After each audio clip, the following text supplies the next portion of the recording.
Last class में मैंने endomembrane system start किया था और एंडोमेम्ब्रेन सिस्टम की इंट्रोडक्शन के बारे में बातें चल रही थी, उसी को कंटिन्यू करते हैं।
लास्ट क्लास में हमने बच्चों ईआर के बारे में कुछ पॉइंट डिस्कस किए थे। उसके अंदर हमने बोला था ईआर को हम राइबोसोम की प्रेजेंस और एब्सेंस के बेसिस पे टू टाइप में डिवाइड कर सकते हैं। अगर ईआर की सरफेस के ऊपर राइबोसोम प्रेजेंट है तो उसको हम बोलेंगे आरईआर, और अगर एब्सेंट है तो बोलेंगे एसईआर। हमने ये भी बोला था कि आरईआर का मेन फंक्शन होता है प्रोटीन सिंथेसिस, तो एसईआर का मेन फंक्शन होता है लिपिड सिंथेसिस। जो आरईआर से वेसाइकल्स रिलीज होंगे उन वेसाइकल्स के अंदर प्रोटीन भरा हुआ मिलेगा, और जो एसईआर से वेसाइकल्स रिलीज होंगे उनके अंदर भरा हुआ मिलेगा लिपिड। हमने ये भी बात की थी कि नियर द एंडोप्लाज्मिक रेटिकुलम एक सिस्टर्नी से बनी हुई स्ट्रक्चर है और वो टू फेस रखती है। उस स्ट्रक्चर का नाम है गोल्जी बॉडी।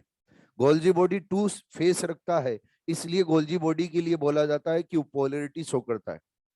गोल्जी बॉडी की अगर स्ट्रक्चर में देखेंगे तो उसके अंदर हल्का सा क्रिवेचर मिलता है, तो एक पार्ट बाहर निकला हुआ मिलेगा। जो बाहर निकला हुआ पार्ट है उसको बोलेंगे कॉन्वेक्स, और जो बच्चों जिसके अंदर क्रिवेचर प्रेजेंट है उसको बोलेंगे कॉनकेव।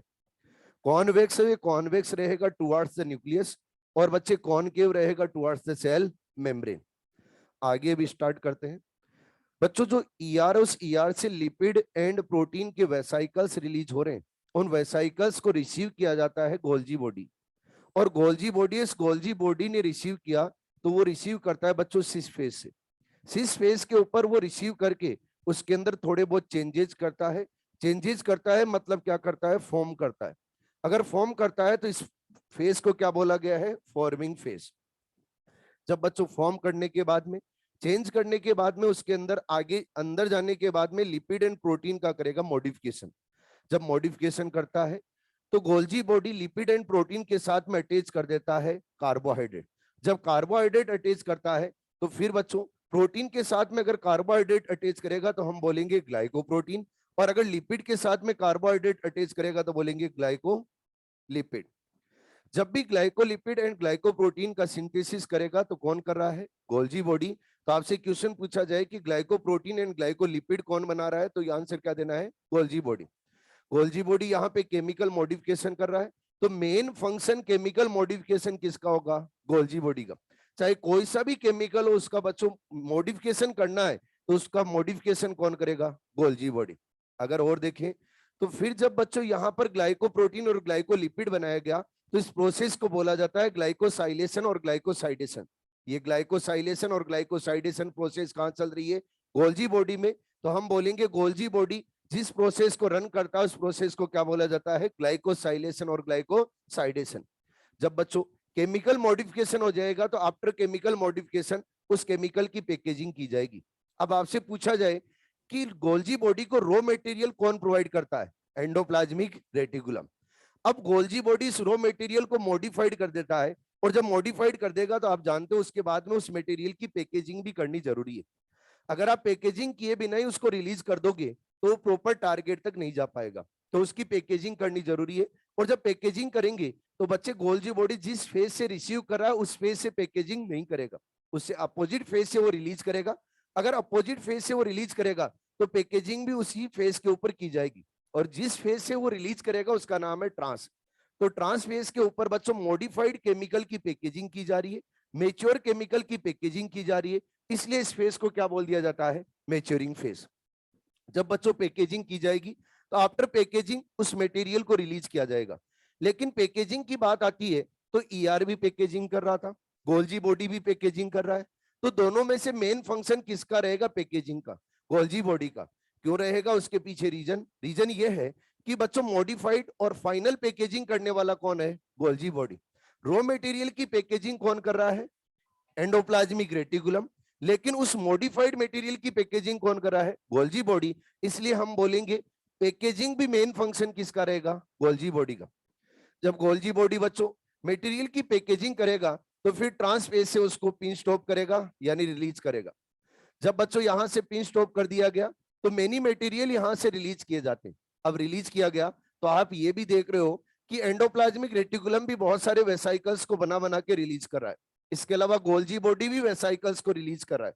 अगर बच्चों ऐसे ही बहुत सारे वेसाइकल्स रिलीज होते रहेंगे और बहुत सारे मॉलिक्यूल्स रिलीज होते रहेंगे और उनको अगर प्रॉपर डायरेक्शन नहीं मिली तो सेल के साइटोप्लाज्म में क्या ट्रैफिक मेंटेन हो जाएगा, और उस ट्रैफिक को भी कंट्रोल करना जरूरी है। अगर ट्रैफिक को कंट्रोल नहीं किया गया तो कोई भी मॉलिक्यूल अपने टारगेट तक नहीं जा पाएगा। तो इस ट्रैफिक को कंट्रोल करने का काम करता है बच्चों Golgi body. Golgi body decide करता है कि कौन से मॉलिक्यूल को साइटोप्लाज्म में रखना है और कौन से मॉलिक्यूल को सेल से बाहर सिक्रेट करना है। तो सिक्रेशन करने का डिसीजन कौन करता है? क्या गोल्जी बॉडी करता है कि कौन से मॉलिक्यूल को सिक्रेट करना है, कौन से मॉलिक्यूल को इंटरसेलुलर टारगेट तक ले जाना है? ये सब कुछ डिसाइड करता है गोल्जी बॉडी। इसलिए हम बोलेंगे सिक्रेशन भी मेन फंक्शन किसका है? गोल्जी बॉडी का। हेलो। जब बच्चों गोल्जी बॉडी सारे के सारे मैक्रो मॉलिक्यूल्स के ट्रैफिक को कंट्रोल कर रहा है तो गोल्जी बॉडी को बोला गया director of macromolecular traffic in the cell. यानी पूरे के पूरे ट्रैफिक को कंट्रोल कर रहा है मैक्रोमोलिक्यूल्स के, वो कौन कर रहा है? Golgi body. इसलिए इसको क्या बोल दिया गया? डायरेक्टर। जब बच्चों हम रोड पे जाते हैं और ट्रैफिक चलता है तो उस ट्रैफिक को कंट्रोल करने के लिए कौन रहता है? Traffic police.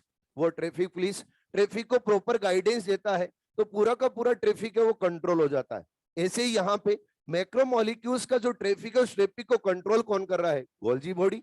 इसलिए बच्चों सेल और सेल का ट्रैफिक पुलिस कौन है? Golgi body. अगर आप एक चीज ऑब्जर्व कर रहे हो तो यहाँ पर गोल्जी बॉडी एक फेज से बच्चों मटेरियल को रिसीव कर रहा है और दूसरे फेज से रिलीज कर रहा है।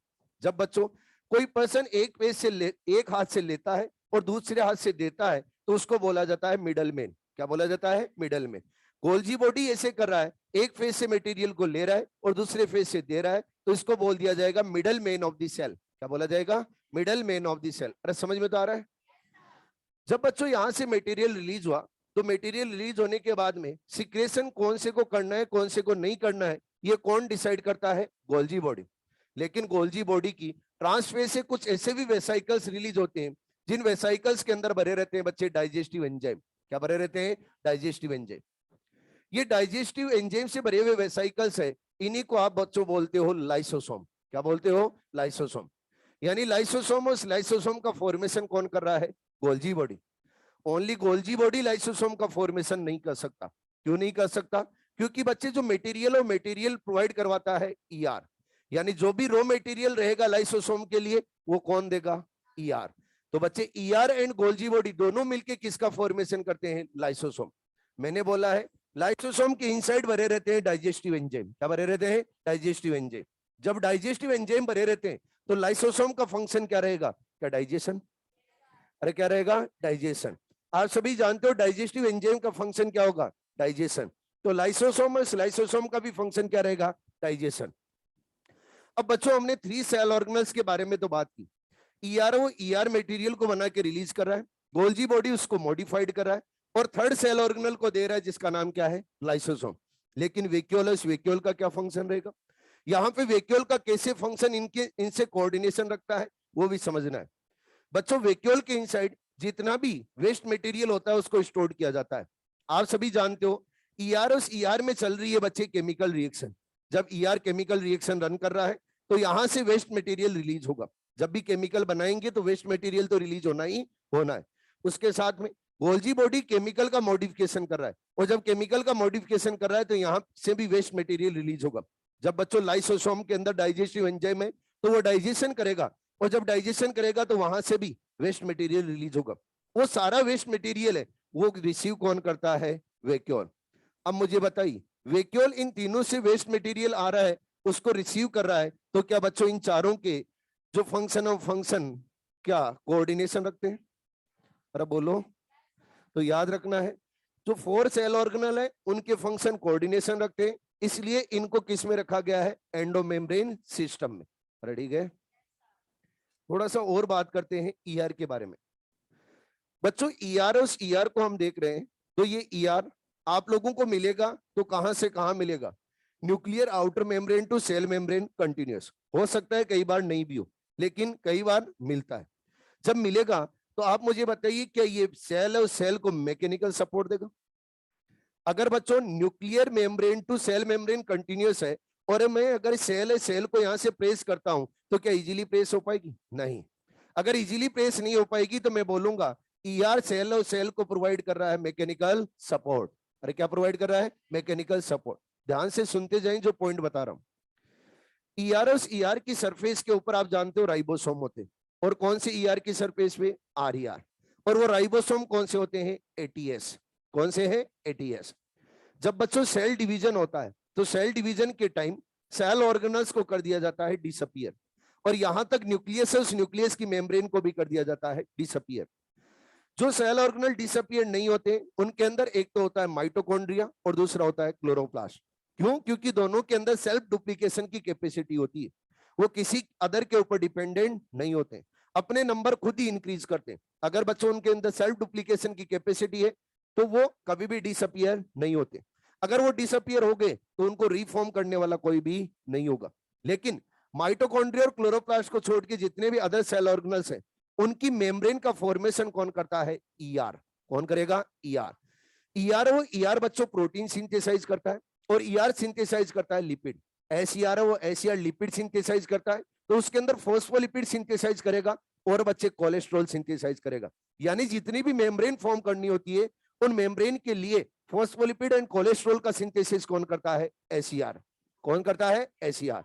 बच्चों प्रोटीन भी रिक्वायर्ड होता है मेम्ब्रेन के लिए, और उस प्रोटीन का सिंथेसिस कौन करता है? आरईआर। यानी मेम्ब्रेन के लिए प्रोटीन एंड लिपिड सिंथेसाइज कौन करेगा? ईआर। अरे ठीक है। जब सेल डिवीजन के ड्यूरिंग न्यूक्लियर मेम्ब्रेन डिसअपियर हो जाती है और बच्चों अदर सेल ऑर्गेनल डिसअपियर हो जाते हैं जो मेम्ब्रेन बाउंड है क्लोरोप्लास्ट और माइटोकॉन्ड्रिया को छोड़ के, तो उन मेम्ब्रेन बाउंड सेल ऑर्गेनल्स को जब रिफॉर्म किया जाता है वापस, तो रिफॉर्म करने का काम कौन करता है? ईआर। और कौन करेगा? ईआर।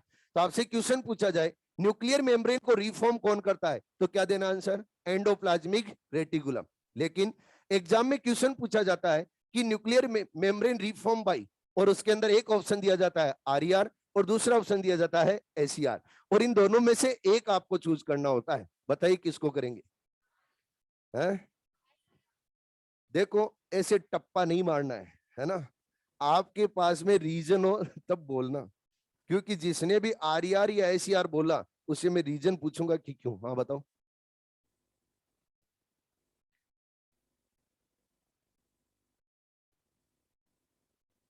दोनों बोलो। मैंने बोला था ना। हाँ, चलिए, करेक्ट आंसर जाएगा इसका, अगर आपको दोनों में से एक को प्रायोरिटी देनी तो आरईआर को देनी है। अब कई लोग बोलेंगे आरईआर को क्यों देनी है, एसीआर को देनी होगी।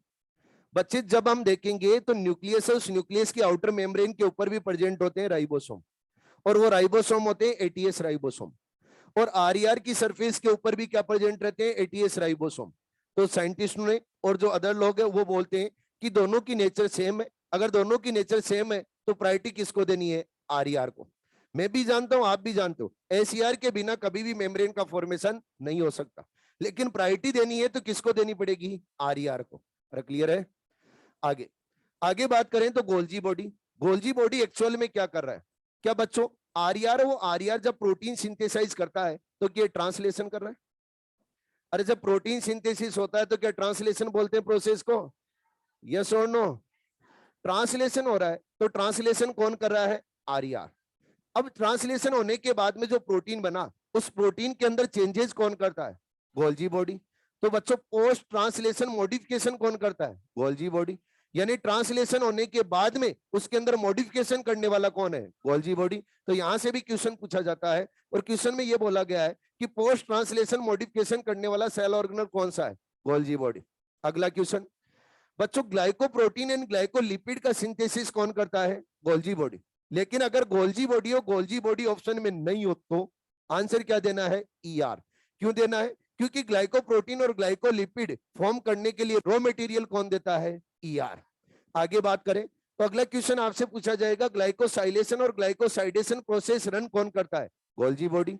लेकिन अगर गोल्जी बॉडी ऑप्शन में नहीं हो तो ईआर, क्योंकि इस प्रोसेस को रन करने के लिए रॉ मटेरियल कौन देता है, ईआर। अरे ठीक है। इसके अलावा कोई सा भी केमिकल हो और उस केमिकल के लिए बोला जाए कि ये केमिकल मॉडिफिकेशन कौन करता है, तो कौन करेगा, गोल्जी बॉडी। कोई सा भी मटेरियल हो, एक्स वाई जेड कुछ भी मटेरियल हो, और बोला जाए इसको सीक्रेट कौन करेगा, तो कौन करेगा, गोल्जी बॉडी। ठीक है जी। कभी कभार एंडोप्लाज्मिक रेटिकुलम भी सिक्रेशन कर सकता है, क्योंकि ये सेल मेम्ब्रेन तक कंटिन्यूस है, तो रिक्वायरमेंट होने पे एंडोप्लाज्मिक रेटिकुलम भी सिक्रेशन कर सकता है। लेकिन बच्चों सिक्रेशन करना मेन फंक्शन किसका है, गोल्जी बॉडी का। अरे ठीक है, क्लियर है, अच्छे से बोलो। आगे, और आगे स्टार्ट कर रहे हैं बच्चे, एंडोप्लाज्मिक रेटिकुलम। एंडोप्लाज्मिक रेटिकुलम है, उसके बारे में बातें कर रहे हैं, ईआर बोलते हैं इसको। और जब एंडोप्लाज्मिक रेटिकुलम के लिए लाइंस देखें एनसीईआरटी के अंदर, तो एनसीईआरटी लिखती है कि साइटोप्लाज्म के अंदर एक मेम्ब्रेनियस नेटवर्क प्रेजेंट रहता है, वो मेम्ब्रेनियस नेटवर्क एंडोप्लाज्मिक रेटिकुलम है, और इस मेम्ब्रेनियस नेटवर्क को देखने के लिए इलेक्ट्रॉन माइक्रोस्कोप की रिक्वायरमेंट होती है। किसकी रिक्वायरमेंट होती है, इलेक्ट्रॉन माइक्रोस्कोप। तो इलेक्ट्रॉन माइक्रोस्कोप की हेल्प से ही हम एंडोप्लाज्मिक रेटिकुलम की स्टडी कर सकते हैं। जब बच्चों एंडोप्लाज्मिक रेटिकुलम की स्ट्रक्चर की बात करें तो ये 3 कंपोनेंट से मिलकर बना होता है। कितने कंपोनेंट से, 3 कंपोनेंट। 3 कंपोनेंट कौन कौन से हैं, फर्स्ट कंपोनेंट है जिसका नाम बच्चे सिस्टर्नी। क्या है, सिस्टर्नी। सिस्टर्नी कैसी स्ट्रक्चर होती है, ये बच्चे लॉन्ग होती है, फ्लैट होती है और अनब्रांच होती है। कैसी होती है, लॉन्ग, फ्लैट, अनब्रांच। और ये एक के ऊपर एक स्टॉक्स की फॉर्म में अरेंज होती हुई नजर आती है। इधर ध्यान दो जरा, ये आपके सामने बच्चों सिस्टर्नी है। ये क्या लॉन्ग है, अरे बोलो, क्या ये फ्लैट है, क्या अनब्रांच है, ब्रांच है या अनब्रांच है, अनब्रांच। ये नहीं है सिस्टर्नी, ये क्या है, टिब्यूल्स है। अरे क्या बच्चे, टिब्यूल्स। सिस्टर्नी और सिस्टर्नी बच्चों लॉन्ग होती है, फ्लैट होती है, अनब्रांच होती है। और सिस्टर्नी से बेसिकली फॉर्म होता है आरईआर, यानी बेसिकली मेनली जो फॉर्म होता है कौन होता है, सिस्टर्नी से आरईआर। बच्चों सेकंड जो स्ट्रक्चर होती है टिब्यूल्स। क्या होती है, टिब्यूल्स। टिब्यूल्स और टिब्यूल्स कैसी स्ट्रक्चर रहेगी, इरेगुलर स्ट्रक्चर रहेगी। कैसी रहेगी, इरेगुलर। इरेगुलर स्ट्रक्चर रहेगी, ट्यूब लाइक स्ट्रक्चर रहेगी और ब्रांच रहेगी। देखो इरेगुलर स्ट्रक्चर है, ट्यूब लाइक स्ट्रक्चर है, और क्या इसके अंदर से ब्रांचेस निकल रही है, तो क्या बोला जाएगा, ब्रांच। इसको क्या बोलेंगे, ट्यूब्यूल्स। और ट्यूब्यूल्स से बेसिकली फॉर्म होता है बच्चे एसईआर। कौन होता है, एसईआर। बच्चों जब हम ईआर के अंदर देखेंगे तो ईआर में सिस्टर्नी से ट्यूब्यूल्स एसोसिएटेड भी हो सकता है और फ्री फॉर्म में भी हो सकता है। कोई जरूरी नहीं है कि टिब्यूल्स एसईआर के, सॉरी टिब्यूल्स सिस्टर्नी के साथ में एसोसिएटेड ही हो। फिर से रिपीट कर रहा हूं, ईआर के अंदर सिस्टर्नी के साथ में टिब्यूल्स एसोसिएटेड भी हो सकता है और फ्री फॉर्म में भी हो सकता है, कोई जरूरी नहीं हो कि एसोसिएटेड फॉर्म में ही हो। अरे ठीक है। उसके बाद में अगला आता है बच्चे वेसाइकल। क्या आता है? वेसाइकल। वेसाइकल क्या होता है? एक बच्चों membrane bound Oval like structure होती है। जो membrane bound Oval like structure होती है उसको क्या बोला जाता है? वेसाइकल। ये वेसाइकल एसईआर और आरईआर दोनों से एसोसिएटेड होता है। किस किस से एसोसिएटेड होता है? SER and RER. अरे ठीक है।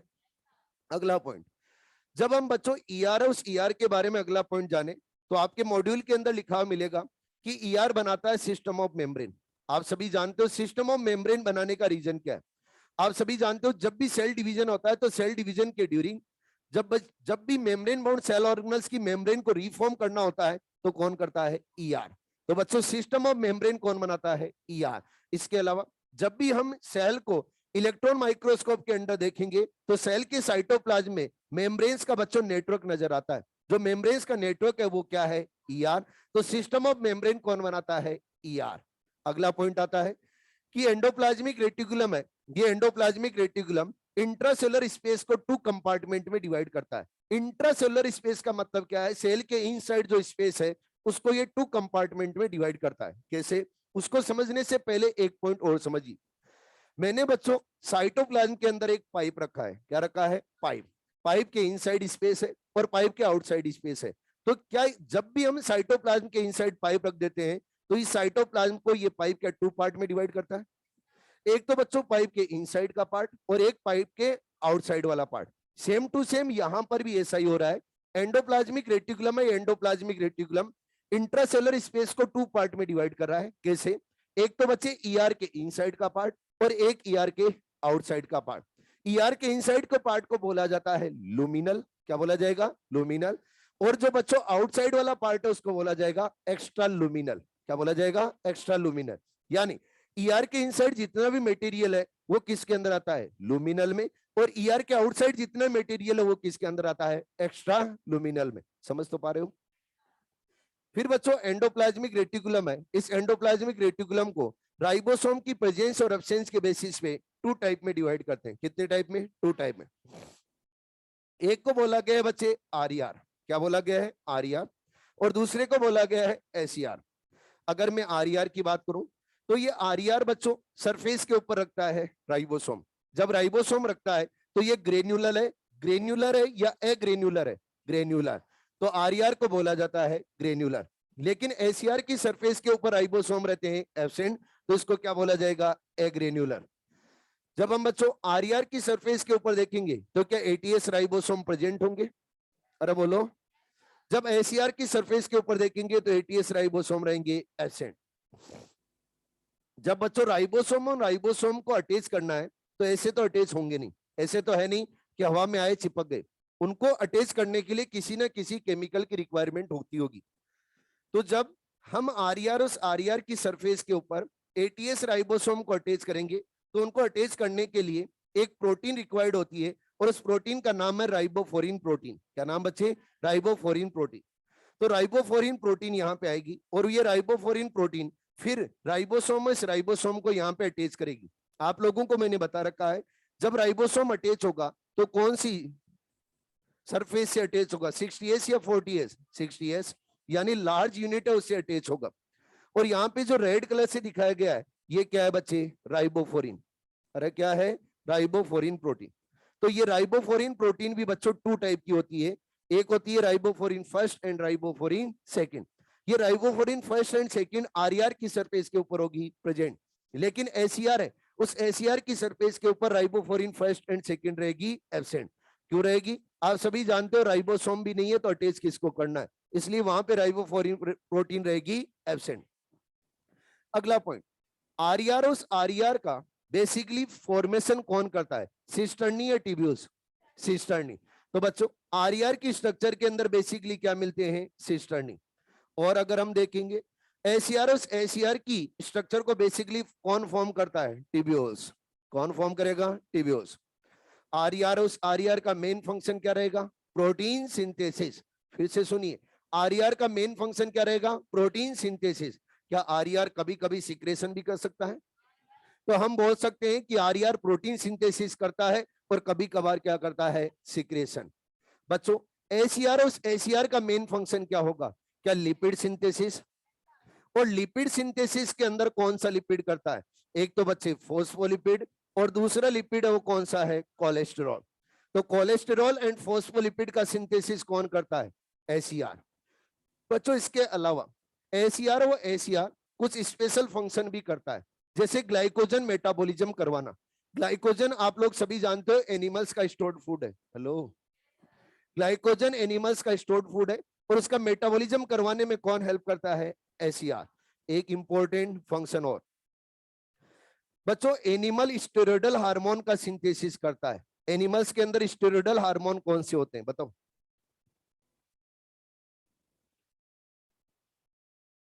ये हालत है, आप लोगों ने ह्यूमन रिप्रोडक्शन पढ़ लिया ना, वेरी गुड। फिर ये हालत है स्टेरॉयडल हार्मोन। बच्चों स्टेरॉयडल हार्मोन की बात की जाए, और एनिमल्स के अंदर जो स्टेरॉयडल हार्मोन होते हैं, प्रोजेस्टेरॉन, टेस्टोस्टेरॉन, याद है क्या। एक को मेल हार्मोन बोलते हैं, दूसरे को फीमेल हार्मोन बोलते हैं, यस और नो।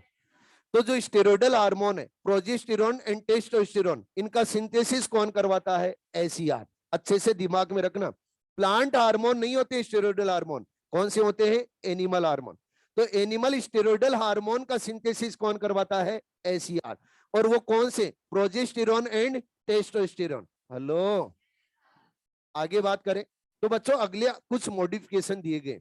मॉडिफिकेशन की बात करें तो मॉडिफिकेशन क्या होता है, एक्चुअल में ईआर के जो फंक्शन है वो आप लोगों को मैंने बताए, कुछ फंक्शन आपको ईआर के बताएं, लेकिन इन फंक्शन से हटके कुछ अलग फंक्शन परफॉर्म करने लगते हैं ईआर, तो वो क्या हो गया उनका, मॉडिफिकेशन। मॉडिफिकेशन के अंदर फर्स्ट आता है सार्कोप्लाज्मिक रेटिकुलम। क्या आता है, सार्कोप्लाज्मिक रेटिकुलम। सार्को मींस क्या होता है, क्या मसल्स, अरे यस और नो। बच्चों स्केलेटल एंड कार्डियक मसल्स के अंदर जो एसीआर होता है, वो एसीआर लिपिड सिंथेसिस नहीं करता है। लिपिड सिंथेसिस नहीं करता है तो क्या करता है, कैल्शियम का स्टोरेज करने लगता है। आप सभी जानते हो कैल्शियम, और कैल्शियम क्या करवाता है मसल्स के अंदर, कॉन्ट्रैक्शन। आप सभी ये भी जानते हो कि इन मसल्स के अंदर कॉन्ट्रैक्शन ज्यादा करवाने की रिक्वायरमेंट है, इसलिए एसीआर वो एसीआर लिपिड सिंथेसिस नहीं करके कैल्शियम का स्टोरेज करने लगता है। और जब कैल्शियम का स्टोरेज करने लगता है तो इस एसीआर को वहां पे क्या बोल दिया जाता है, सार्कोप्लाज्मिक रेटिकुलम। अरे क्या बोला जाता है, सार्कोप्लाज्मिक रेटिकुलम। अरे समझ तो पा रहे हो। अगला बच्चों दिया गया है माइक्रोसोम। क्या दिया गया है, माइक्रोसोम। माइक्रोसोम क्या है उसके बारे में बात करें तो बच्चे माइक्रोसोम और माइक्रोसोम कभी भी नेचुरली नहीं प्रेजेंट रहते, ये हम बनाएंगे तो हम खुद बनाएंगे, यानी आर्टिफिशियली फॉर्म किए जाते हैं। और माइक्रोसोम फॉर्म किए जाते हैं राइबोसोम से प्रोटीन सिंथेसिस की स्टडी के लिए। बच्चों सेल के अंदर स्मॉलेस्ट सेल ऑर्गेनेल है, उसका नाम है राइबोसोम। ध्यान से देखो ऊपर, अगर सेल के अंदर हम देखेंगे तो स्मॉलेस्ट सेल ऑर्गेनेल है जिसका नाम क्या है, राइबोसोम। और राइबोसोम के ऊपर कोई मेम्ब्रेन नहीं होती, यानी without membrane bound cell organelle है, यानी स्मॉलेस्ट है और मेम्ब्रेन भी नहीं है। तो क्या राइबोसोम को हम इजीली कलेक्ट कर सकते हैं, नहीं, इजीली कलेक्ट नहीं कर सकते। अगर साइटोप्लाज्म से इजीली कलेक्ट नहीं कर सकते तो प्रोटीन सिंथेसिस की स्टडी कैसे करेंगे। तो फिर प्रोटीन सिंथेसिस की स्टडी करने के लिए बच्चे बनाए गए माइक्रोसोम। माइक्रोसोम कैसे बनाए जाते हैं, सेल ली जाती है और सेल लेके बच्चे एक मशीन होती है जिसका नाम है सेंट्रिफिकेशन मशीन। क्या नाम है, सेंट्रिफिकेशन मशीन। सेंट्रिफिकेशन मशीन के अंदर ट्यूब लगी रहती है, उन ट्यूब के अंदर टिश्यू को फिल कर दिया जाता है, और टिश्यू को फिल करके फिर बच्चों उसको ऑन किया जाता है। तो ट्यूब है वो रोटेट होती है, जब रोटेट होती है तो एक फोर्स लगता है, इस फोर्स को बोला जाता है सेंट्रीफ्यूगल फोर्स। क्या बोला जाता है, सेंट्रीफ्यूगल फोर्स। जब बच्चों सेंट्रीफ्यूगल फोर्स लगता है तो सेल मेम्ब्रेन रप्चर होती है। सेल मेम्ब्रेन रप्चर होगी तो फिर सेल के साइटोप्लाज्म में जितने भी मेम्ब्रेन बाउंड सेल ऑर्गेनेल्स है उनकी मेम्ब्रेन भी रप्चर होने लगेगी। जब मेम्ब्रेन रप्चर होने लगेगी तो ईआर की मेम्ब्रेन है वो भी रप्चर होगी, तो बच्चे स्मॉल स्मॉल फ्रेगमेंट बन जाएंगे। जब ईआर की मेम्ब्रेन के स्मॉल स्मॉल फ्रेगमेंट बन जाएंगे तो इन फ्रेगमेंट के ऊपर क्या प्रेजेंट है, राइबोसोम। अरे क्या प्रेजेंट है, राइबोसोम। फिर ये फ्रेगमेंट लेंगे और फ्रेगमेंट लेके प्रोटीन सिंथेसिस की करेंगे स्टडी। जब हम प्रोटीन सिंथेसिस की स्टडी कर रहे हैं तो क्या बॉडी के इनसाइड कर रहे हैं या बॉडी के आउटसाइड, आउटसाइड। जब भी बच्चों बॉडी के आउटसाइड स्टडी की जाती है तो बोला जाता है इनविट्रो। क्या बोला जाता है, इनविट्रो। तो प्रोटीन सिंथेसिस की इनविट्रो स्टडी के लिए क्या बनाए जाते हैं, माइक्रोसोम। अरे क्या बनाए जाते हैं? माइक्रोसोम। ठीक है जी।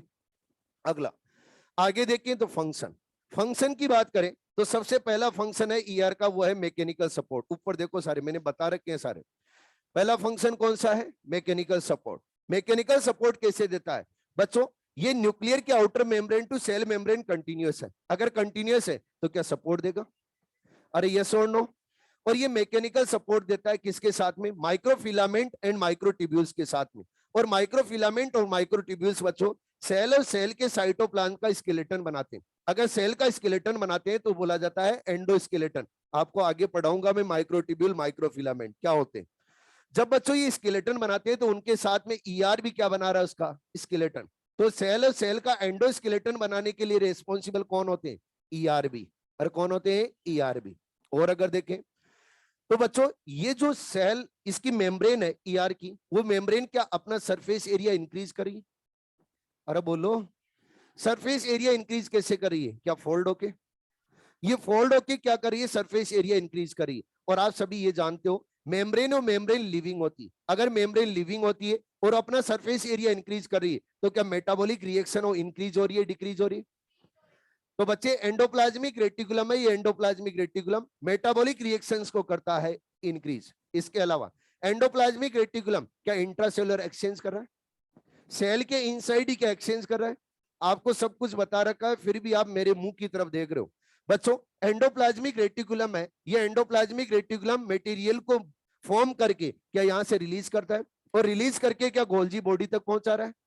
तो क्या ये इंट्रासेलुलर एक्सचेंज कर रहा है या एक्स्ट्रासेलुलर? इंट्रासेलुलर। तो इंट्रासेलुलर एक्सचेंज भी करता है कौन? Endoplasmic reticulum. इसके अलावा क्या प्रोटीन सिंथेसिस करता है? प्रोटीन सिंथेसिस करेगा तो कौन? आरईआर। क्या लिपिड सिंथेसिस करता है? कौन करेगा? एसईआर। समझ में तो आ रहा है आपको? और अगर देखें तो क्या बच्चों ग्लाइकोजन मेटाबॉलिज्म करवाता है? और ग्लाइकोजन मेटाबॉलिज्म करवाने के लिए रिस्पॉन्सिबल कौन है? एसईआर। बताया मैंने कौन करवाता है? एसईआर। समझ पा रहे हो? न्यूक्लियर मेम्ब्रेन को रिफॉर्म कौन करता है? ईआर। क्या कौन करता है? ईआर। और ईआर में भी आरईआर और एसईआर दोनों में से एक चूज करना, तो कौन? आरईआर। अगर बच्चों और देखें हम तो और भी फंक्शन रहेंगे। और फंक्शन के अंदर जैसे गोल्जी बॉडी, लाइसोसोम और अदर जो सेल ऑर्गेनल्स है उनकी मेम्ब्रेन को रिफॉर्म करना है तो वो कौन करता है? ईआर। किसकी मेम्ब्रेन को छोड़ के? क्लोरोप्लास्ट एंड माइटोकॉन्ड्रिया, इनकी मेम्ब्रेन को छोड़ के बाकी सभी हैं उनकी मेम्ब्रेन को रिफॉर्म कौन करता है? ईआर। ठीक है जी। इसके अलावा एक इंपॉर्टेंट फंक्शन और है और वो है बच्चों डिटॉक्सिफिकेशन। क्या आता है? डिटॉक्सिफिकेशन। ईआर वो करवाता है डिटॉक्सिफिकेशन। डिटॉक्सिफिकेशन का मतलब क्या है? नाम से पता चल रहा है टॉक्सिक सब्सटेंस को अगर नॉन टॉक्सिक में कन्वर्ट कर देंगे तो क्या बोला जाएगा? डिटॉक्सिफिकेशन। बच्चों कई बार अपनी बॉडी के अंदर टॉक्सिक सब्सटेंस चल जाते हैं। जैसे अगर हम ड्रग की ओवरडोज ले ली, ड्रग्स का मतलब मेडिसिन, मेडिसिन की अगर ओवरडोज ले ली, या फिर बच्चों कोई एयर पोल्यूटेंट चला गया बॉडी के अंदर तो वो अपने लिए क्या है? टॉक्सिक। और सेल्स के लिए भी क्या है? टॉक्सिक। अगर वो टॉक्सिक सब्सटेंस है उसको नॉन टॉक्सिक में कन्वर्ट करना है तो ये फंक्शन होता है बच्चे एसीआर का। किसका होता है? एसीआर का। एसीआर, उस एसीआर के अंदर एक कंपाउंड होता है जिसका नाम है साइटोक्रोम P450। क्या है बच्चे? Cytochrome P450। ये साइटोक्रोम P450 जो टॉक्सिक सब्सटेंस है उसको कन्वर्ट कर देता है नॉन टॉक्सिक में। अब आपको बता ही रहा हूं तो एक पॉइंट और बता देता हूं कैसे नॉन टॉक्सिक में कन्वर्ट करता है। टॉक्सिक सब्सटेंस होते हैं वाटर इनसोल्यूबल होते हैं। अगर वाटर इनसोल्यूबल है तो बच्चे सेल से बाहर रिलीज करना पॉसिबल नहीं है। किसी ना किसी तरीके से इस टॉक्सिक सब्सटेंस को वाटर सोल्यूबल बनाया जाए। अगर वाटर सोल्यूबल बनाना है तो वो बनाता है बच्चे cytochrome P450। Cytochrome P450 toxic substance के साथ में OH ग्रुप को अटैच कर देगा। और जब OH ग्रुप अटैच हो जाएगा तो OH ग्रुप अटैच होते ही वो क्या हो जाएगा? Water soluble. और जब वाटर सोल्यूबल हो जाएगा तो बच्चे सेल से बाहर रिलीज कर दिया जाएगा। और जब सेल से बाहर रिलीज कर दिया तो सेल को टॉक्सिक से क्या बना दिया है? Non toxic. हेलो। तो एग्जाम में क्वेश्चन पूछा जाता है कि डिटॉक्सिफिकेशन किसका फंक्शन होता है? आरईआर का या एसीआर का? एसीआर का। और एसीआर के अंदर ऐसा क्या होता है जो डिटॉक्सिफिकेशन कर पाता है? Cytochrome P450। क्या है? Cytochrome P450। फिर से बोल रहा हूं क्या है? Cytochrome P450। याद रहेगा? श्योर। आगे गोल्जी बॉडी। क्या आता है? Golgi body.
Golgi body, Golgi body के बारे में बताने वाले साइंटिस्ट है, उनका नाम है कैमेलियो गोल्जी। बच्चों कैमेलियो गोल्जी ने, गोल्जी बॉडी है, उस गोल्जी बॉडी को डिस्कवर किया था ओवल।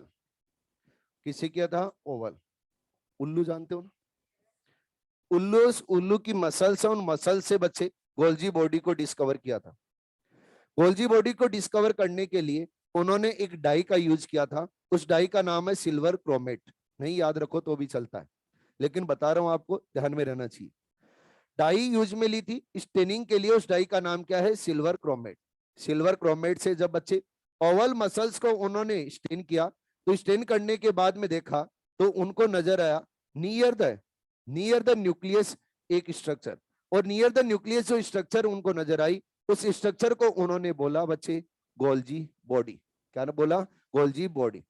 गोल्जी बॉडी क्यों बोला उसका भी आप रीजन जानते हो, अपने नाम से ही उन्होंने नाम दे दिया। और क्या बोला? Golgi body. बच्चों ये गोल्जी बॉडी उन्होंने बोला था नियर द न्यूक्लियस होती, तो आज भी एनसीईआरटी के अंदर लिखा हुआ है नियर द न्यूक्लियस। लेकिन एक्चुअल में जब स्टडी की गई बाद में, तो साइंटिस्ट ने ये पाया कि ये नियर द न्यूक्लियस नहीं होता है, नियर द प्रेजेंट होता है एंडोप्लाज्मिक रेटिकुलम। यानी एंडोप्लाज्मिक रेटिकुलम के पास में प्रेजेंट होता है। लेकिन आपको क्या याद रखना है? नियर द न्यूक्लियस, क्योंकि एनसीईआरटी क्या बोल रही है? Near the nucleus. जब बच्चों इसकी स्ट्रक्चर की बात की जाए, तो स्ट्रक्चर है, उस स्ट्रक्चर में आपको 3 कंपोनेंट मिलेंगे। ऊपर ध्यान दो सारे, कितने कंपोनेंट मिलेंगे? 3 कंपोनेंट। अब 3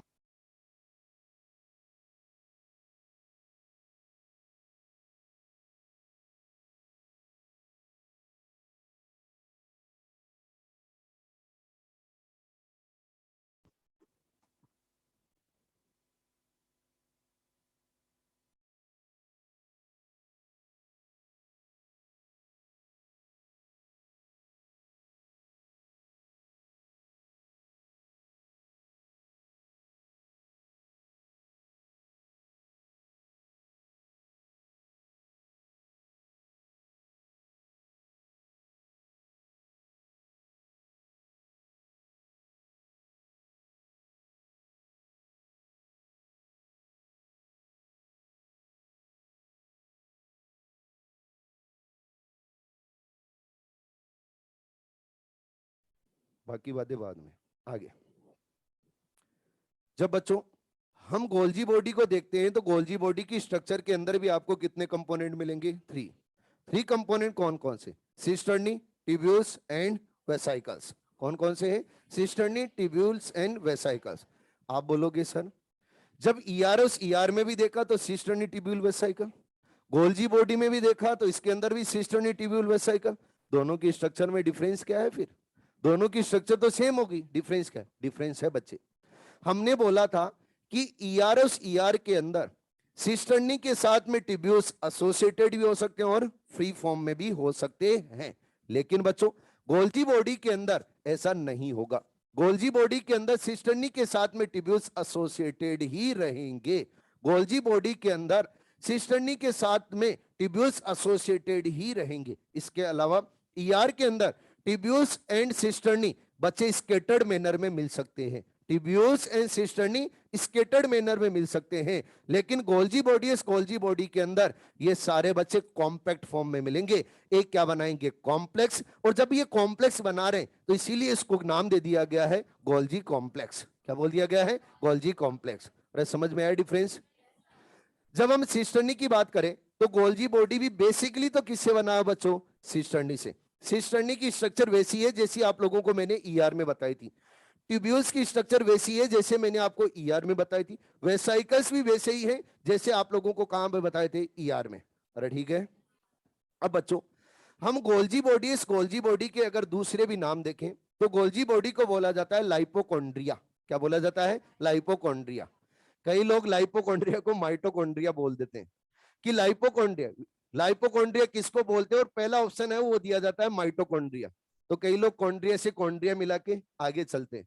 कॉन्ड्रिया से कॉन्ड्रिया नहीं मिलाना है। लाइपोकॉन्ड्रिया किसको बोला जाता है, गोल्जी बॉडी को। क्यों बोला जाता है, क्योंकि बच्चे गोल्जी बॉडी के अंदर रिच अमाउंट के अंदर मिलता है लिपिड। अगर लिपिड मिलता है तो उसके बेसिस पे इसको क्या बोला गया है, लाइपोकॉन्ड्रिया। ठीक है जी।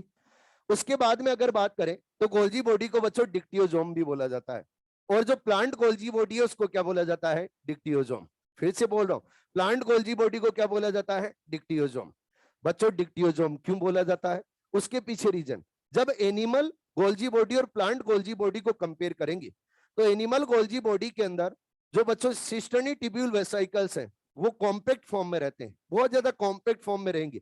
लेकिन प्लांट का जो गोल्जी बॉडी है उसके अंदर थोड़े से स्केटर्ड फॉर्म में रहते हैं। जब थोड़े से स्केटर्ड फॉर्म में रहते हैं तो इसको नाम क्या दिया गया, डिक्टियोजोम। क्या बोला गया है, डिक्टियोजोम। तो प्लांट गोल्जी बॉडी के अंदर ऐसा भी नहीं है कि बहुत ज्यादा स्केटर्ड फॉर्म में, एनिमल गोल्जी बॉडी के कंपैरिजन में थोड़े से क्या होंगे, स्केटर्ड, इसलिए इसको क्या बोला गया है, डिक्टियोजोम। अरे ठीक है। जब हम बच्चों गोल्जी बॉडी के अंदर सिस्टर्नी के नंबर देखें तो सिस्टर्नी के नंबर वेरी करते हैं, और सिस्टर्नी के नंबर वेरी करते हैं तो कितने, 4 to 8। कितने होते हैं, 4 to 8। यानी मिनिमम कितने होते हैं, 4, और मैक्सिमम कितने होते हैं, 8। और बच्चों वन सिस्टर्नी का अगर डायमीटर देखा जाए, वन सिस्टर्नी का अगर डायमीटर देखा जाए तो डायमीटर रहता है, वो रहता है 0.5 to 1 माइक्रोमीटर। कितना होता है, 0.5 to 1 माइक्रोमीटर। बच्चों जो सिस्टर्नी और सिस्टर्नी के इनसाइड प्रेजेंट रहता है एक डेंस फ्लूइड। सिस्टर्नी के इनसाइड क्या प्रेजेंट रहता है, डेंस फ्लूइड। इस डेंस फ्लूइड को बोला जाता है नोड। क्या बोला जाता है, नोड। ये नोड, इस नोड के अंदर वेरियस टाइप के एंजाइम्स प्रेजेंट रहते हैं।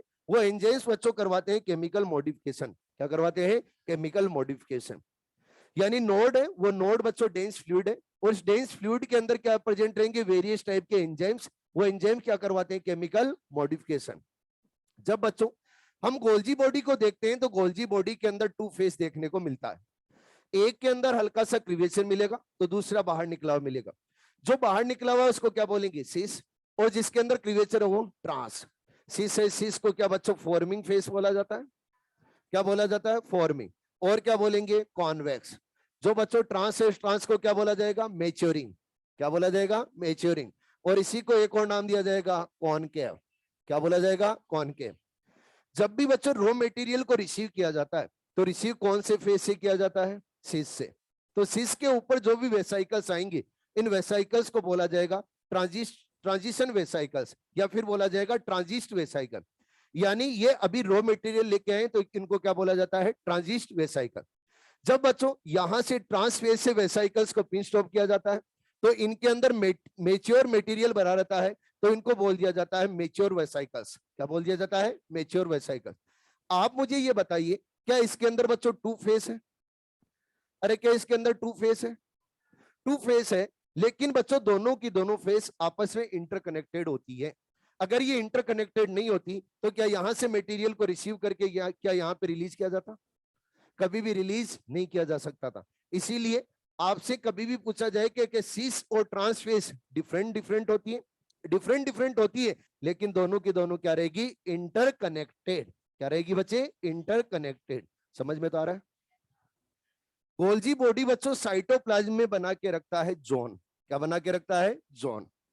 जोन ऑफ एक्सक्लूजन बनाता है। क्यों बनाता है, उसके पीछे रीजन। आप सभी जानते हो Golgi body near the endoplasmic reticulum होता है। नियर द एंडोप्लाज्मिक रेटिकुलम क्यों होता है, क्योंकि एंडोप्लाज्मिक रेटिकुलम से मटेरियल को करना है रिसीव। यस और नो? अगर बच्चों गोल्जी बॉडी साइटोप्लाज्म के अंदर अपना एक जोन नहीं बनाएगा तो फिर वो प्रॉपर वर्क नहीं कर पाएगा।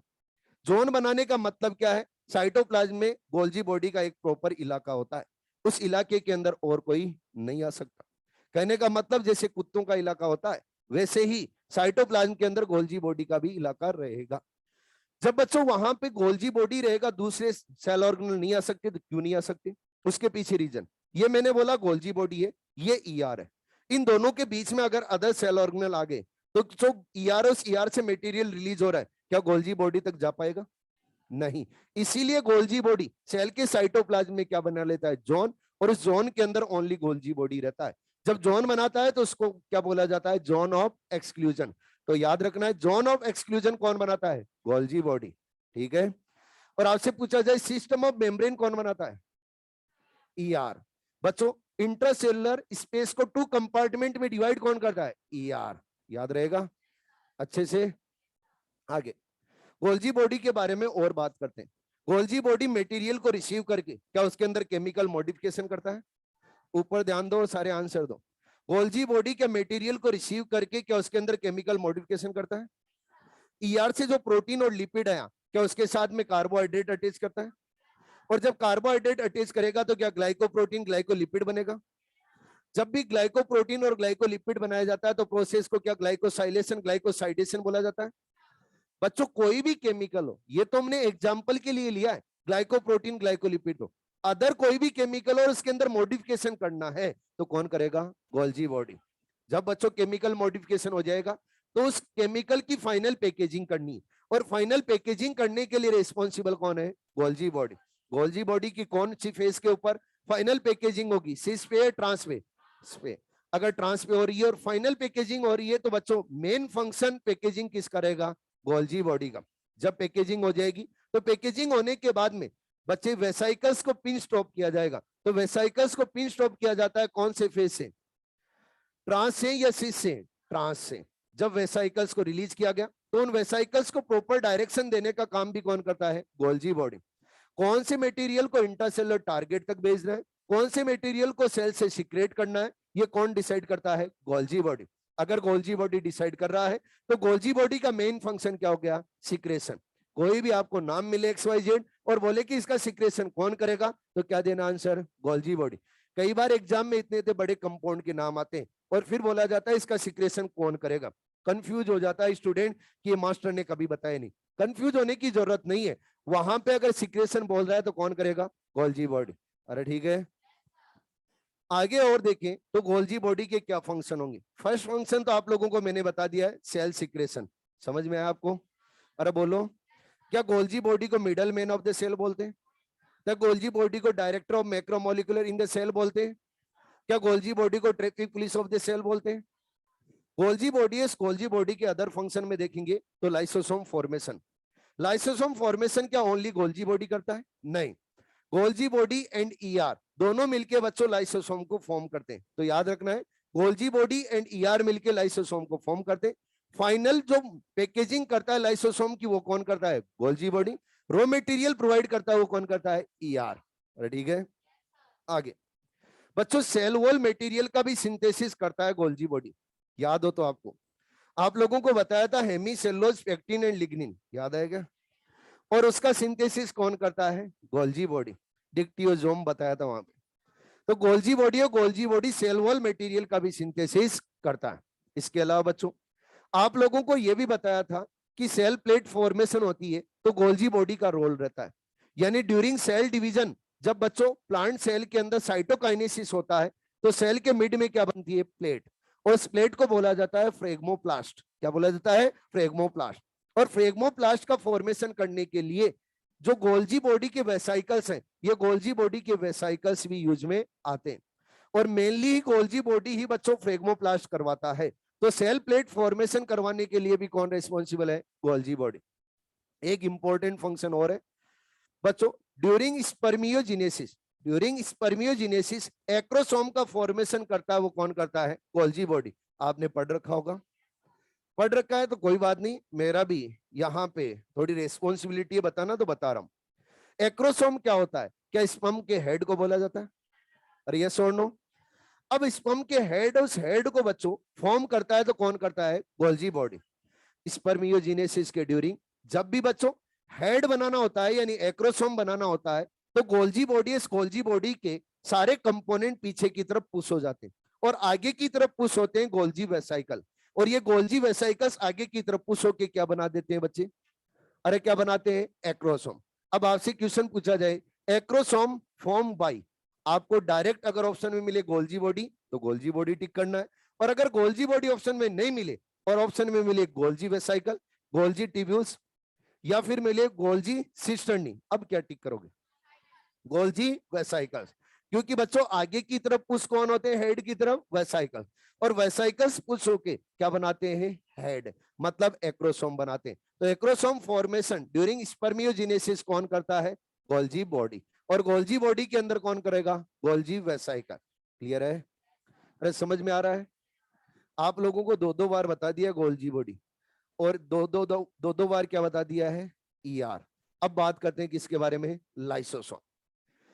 लाइसोसोम के बारे में बात करने से पहले आपके सामने बच्चों एक क्वेश्चन रख रहा हूं, और क्वेश्चन बोल रहा हूं पोस्ट ट्रांसलेशन मॉडिफिकेशन कौन करता है? हैं? अरे बोलो। Golgi body. Post translation modification कौन करेगा? Golgi body. अच्छे से याद रखना है, जितने भी मेम्ब्रेन है उन मेम्ब्रेन के लिए लिपिड एंड प्रोटीन सिंथेसाइज कौन करेगा? ईआर। कौन करेगा? ईआर। याद रहेगा? लाइसोसोम।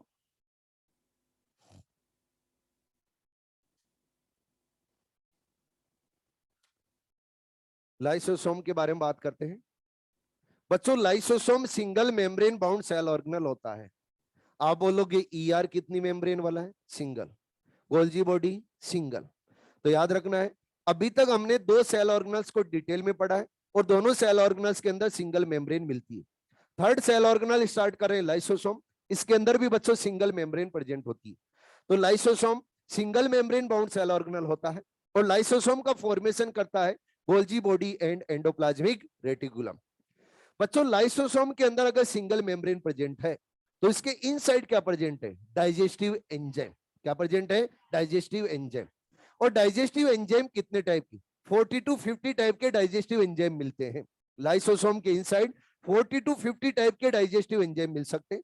अगर डाइजेस्टिव एंजाइम है तो बच्चों इसका फंक्शन क्या रहेगा? डाइजेशन।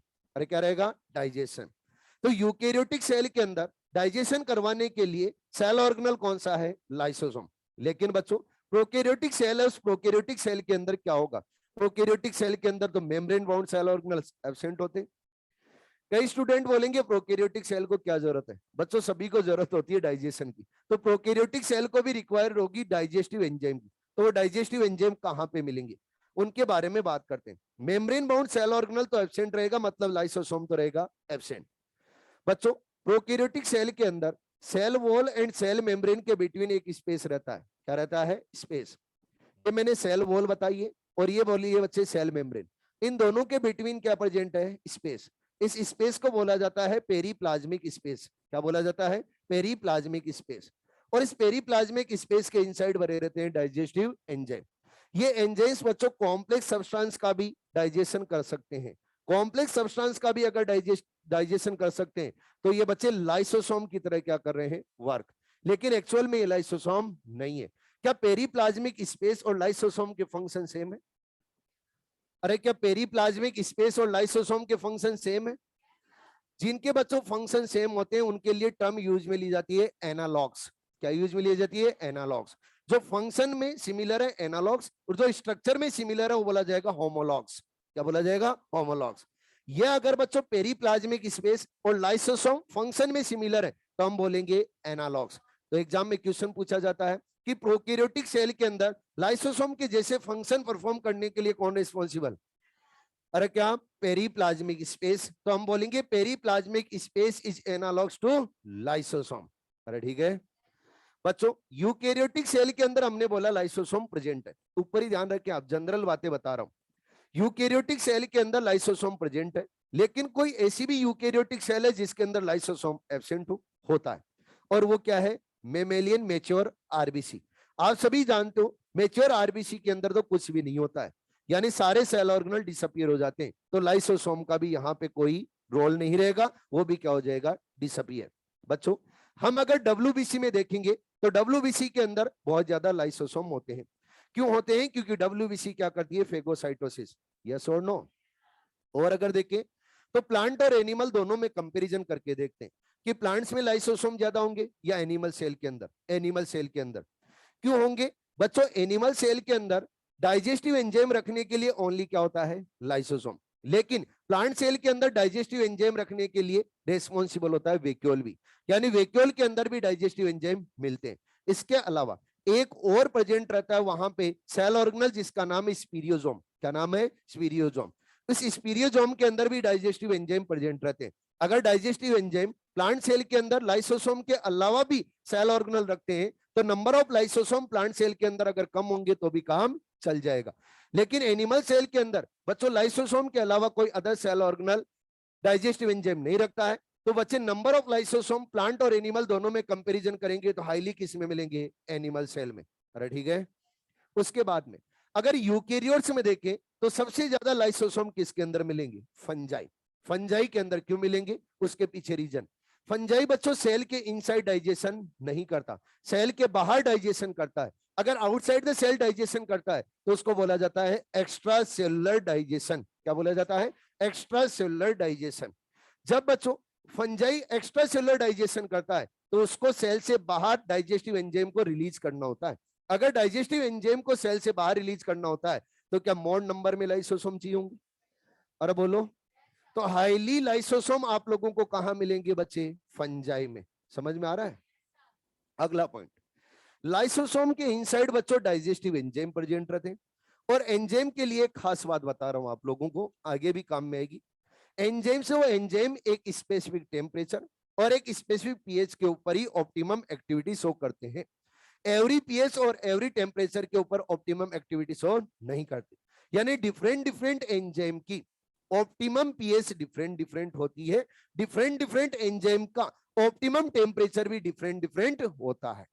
अब बात आती है कि डाइजेस्टिव एंजाइम है, इन डाइजेस्टिव एंजाइम को एक्टिवेट करने के लिए पीएच कितनी चाहिए? पीएच चाहिए बच्चों 5। अरे कितनी चाहिए? 5। अगर पीएच 5 चाहिए तो 5 पीएच कैसी होती है, एसिडिक या बेसिक? एसिडिक। तो ये एसिड नेचर के रहेंगे या बेसिड नेचर के? एसिड। बच्चों अगर एसिड है तो इनको बोला जाता है एसिड। और ये जब ब्रेक डाउन करते हैं, जब भी ये एंजाइम है, ये एंजाइम ब्रेक डाउन करते हैं तो वाटर की प्रेजेंस में करेंगे। किसकी प्रेजेंस में करेंगे? वाटर की प्रेजेंस में। वाटर की एब्सेंस में ये बच्चों एंजाइम ब्रेक डाउन नहीं कर सकते, यानी कंपाउंड को ब्रेक करेंगे तो किसकी प्रेजेंस में? वाटर की प्रेजेंस में। तो इनको बोला जाएगा एसिड हाइड्रोलेजेस। क्या बोला जाएगा? Acid hydrolases. तो एसिड का मतलब क्या है? एसिड। और एसिड का मतलब एसिड है तो पीएच कितनी बच्चों? 5। अरे बोलो कितनी? पीएच 5। हाइड्रो का मतलब क्या है? वाटर। और लाइजेस का मतलब क्या है? ब्रेकडाउन। तो बच्चों किसकी प्रेजेंस में ब्रेकडाउन?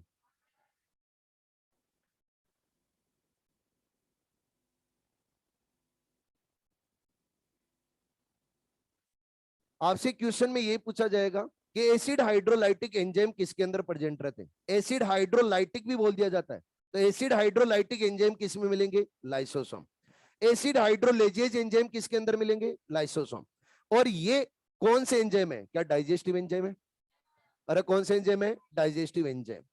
डाइजेस्टिव एंजाइम है। और ये डाइजेस्टिव एंजाइम कौन कौन से हैं?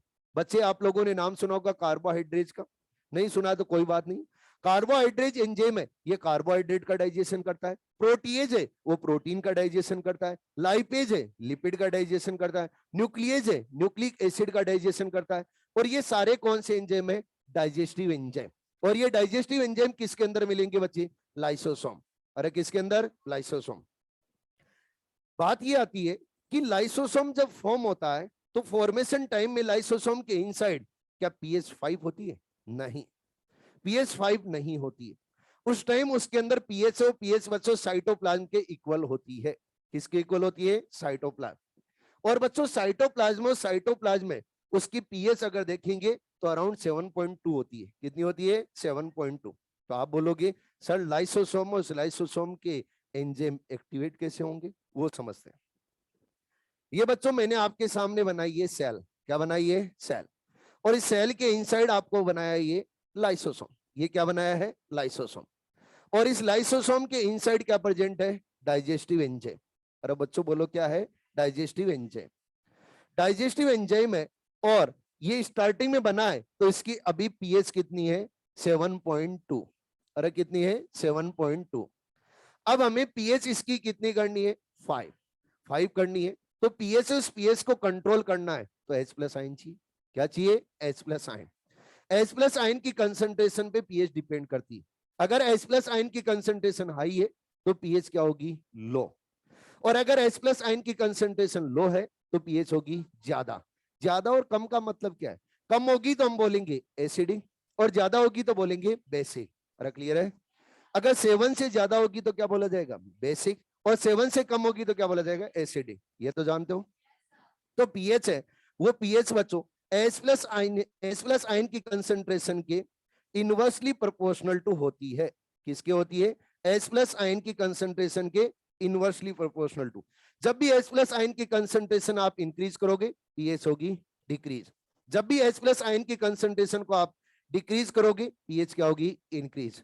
अरे ठीक है। यहां पे पीएच 7.2 है। बताओ हमें 5 पीएच बनानी है तो इंक्रीज करनी है डिक्रीज? अरे पीएच डिक्रीज करनी है इंक्रीज? क्या करनी है? डिक्रीज। डिक्रीज करनी है तो H प्लस आयन की कंसंट्रेशन लाइसोसोम के इनसाइड करनी है इंक्रीज। अगर बच्चों H प्लस आयन की कंसंट्रेशन को इंक्रीज करना है तो H प्लस आयन लाएं कहां से? साइटोप्लाज्म के अंदर H प्लस आयन प्रेजेंट है, क्योंकि वहां पर भी पीएच को मेंटेन करने के लिए H प्लस आयन होंगी। वेरियस टाइप की केमिकल रिएक्शन चलती है। वाटर से ही हम क्या बना सकते हैं? H plus ion. H plus और OH माइनस बनता है नहीं बनता है? यहां पर H प्लस आयन प्रेजेंट है। उन H प्लस आयन को कहां ले जाना है बच्चे? लाइसोसोम। लाइसोसोम में H प्लस आयन ले जाना है तो आप लोगों को मैंने बता रखा है आयंस का ट्रांसपोर्ट करवाने के लिए क्या चाहिए? पंप। अरे क्या चाहिए? पंप। तो लाइसोसोम की मेम्ब्रेन के अंदर बच्चों H प्लस पंप की रिक्वायरमेंट होगी। तो H प्लस पंप लाइसोसोम की मेम्ब्रेन के अंदर प्रेजेंट रहता है। जब H प्लस पंप बच्चों लाइसोसोम की मेम्ब्रेन के अंदर प्रेजेंट है तो मैं इसको नाम क्या दे रहा हूं? H plus pump. ये H प्लस पंप यहां से बच्चे H प्लस आयन और H प्लस आयन को ट्रांसपोर्ट करवाएगा और कहां ले जाएगा? लाइसोसोम के इनसाइड। जब लाइसोसोम के इनसाइड ले जाएगा तो पंप काम कर रहा है तो क्या यहां पर बच्चों एटीपी, उस एटीपी का यूटिलाइजेशन होगा? अरे बोलो। एटीपी और एटीपी यूटिलाइज होगा तो एटीपी किस में कन्वर्ट हो जाएगा? एडीपी में। जब बच्चों H plus ion continuous inside जाएंगे तो लाइसोसोम के इनसाइड क्या H प्लस आयन की कंसंट्रेशन इंक्रीज होगी, पीएच धीरे धीरे क्या होगी? डिक्रीज। और जब पीएच और पीएच डिक्रीज होते होते 5 मेंटेन हो जाएगी तो तुरंत H प्लस पंप वो इनएक्टिवेट हो जाएगा। और जब H प्लस पंप इनएक्टिवेट हो जाएगा तो H प्लस आइन जो अंदर आ रहे थे वो भी स्टॉप हो जाएंगे और पीएच 5 अंदर मेंटेन हो जाएगी। और अगर मेंटेन हो जाएगी तो फिर क्या स्टार्ट कर देगा? डाइजेशन। अरे क्या स्टार्ट कर देगा? डाइजेशन। समझ में आया? अगला पॉइंट आता है बच्चे टाइप्स ऑफ लाइसोसोम। क्या आता है? Types of lysosome. लाइसोसोम के टाइप कौन कौन से हैं उनके बारे में बात करते हैं। ये हटा दूं? थोड़ा पानी पी लेता हूं।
ये बच्चों आपके सामने मैंने सेल बनाई है।